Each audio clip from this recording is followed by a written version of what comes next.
Good dreaming, everybody, and welcome back to a brand new video. It's your host Tashina Dream, and we're going to be going over some Dragon Ball Fighterz tips for newcomers to competitive fighter games. Now, this isn't your typical Dragon Ball Z game like Xenoverse and stuff like that. This is more oriented to the competitive fighter scene. So Xenoverse players, do beware when coming into this game because it's not for the faint of heart. The first basic thing that we're going to go over is the double jump. Now, this is something that you are taught in the game as well, but we're going to be going over when and where you cannot double jump. So you can double jump if you're just regular jumping off the ground, or if you dash into your opponent and start a combo like that, you can actually double jump mid combo to extend it.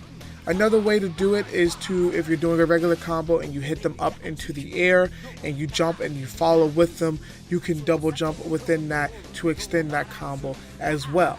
But remember, once you use that double jump, you cannot double jump again mid-air until you touch the ground, which I know sounds obvious, but some people don't realize this. Now, whenever you start off any of these combos and say you don't double jump and you launch them into the air, remember you still have that double jump available so you can extend that combo.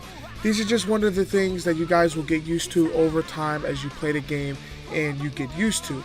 Next, a major important thing that I want to talk about to you guys is the dashing.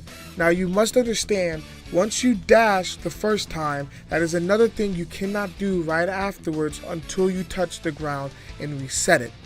Which means if you start off a combo, you dash towards them, and then you launch them high up into the air, you cannot chase after them with the dash.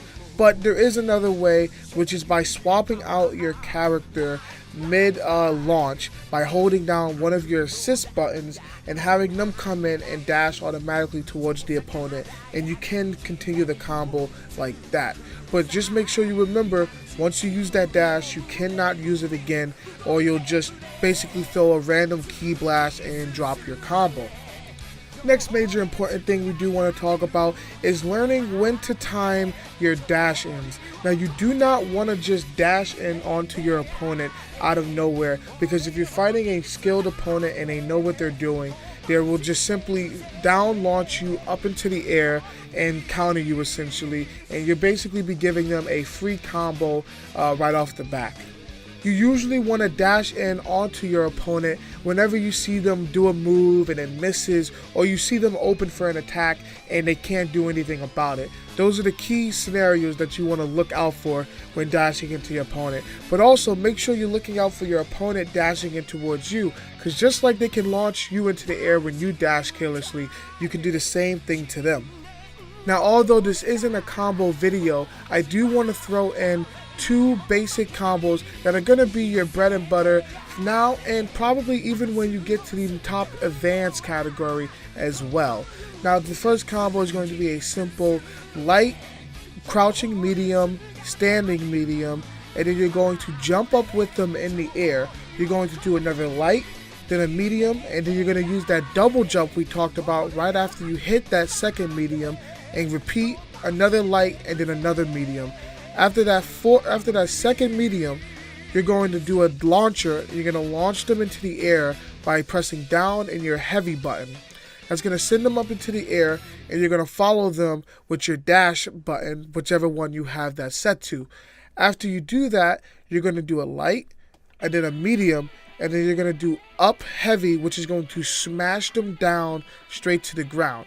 During this time, they can be hit by anything that you throw at them while they're flying downwards or they're sliding on the ground. So a thing you can do is, while they're on the ground sliding backwards, once you touch the ground after you're done falling, you can do any type of super that you want to right afterwards, depending on who you're using, if it's not too close of a range or unless you're too far away.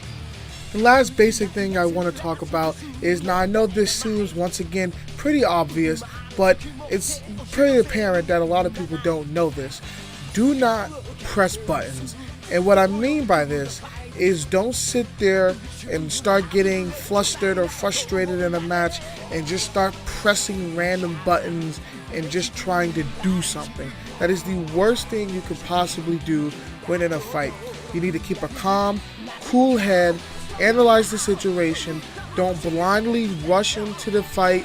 Don't just dash towards them and just get launched into the air. And these are the things that you don't want to do. You need to analyze the situation and make sure that you're being the smartest player that you can be at that moment. Another basic thing that you definitely should look out for is combo mix-ups. Now, combo mix-ups are essentially in the middle of a combo, you would put in a low or an overhead attack.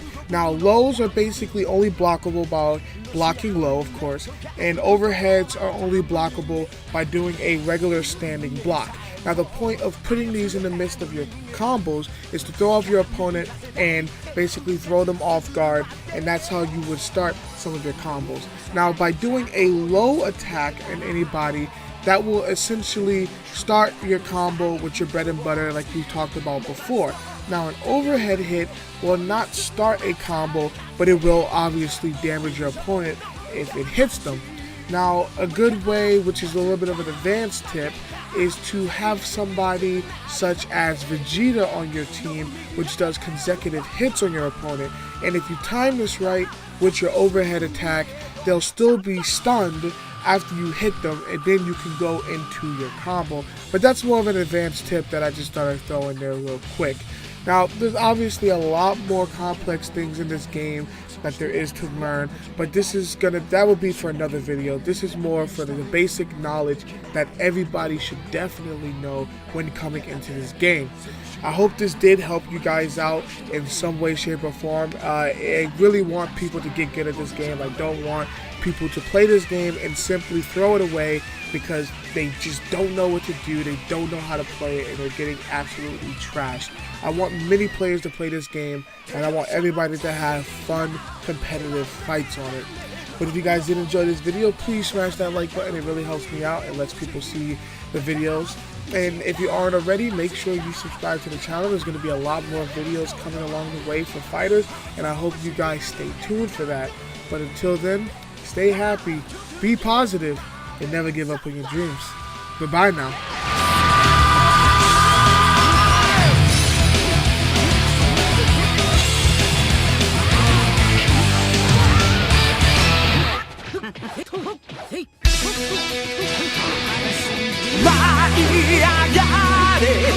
重迫の雲を見下ろす遥かな空まで解き放って自由な魂風に乗って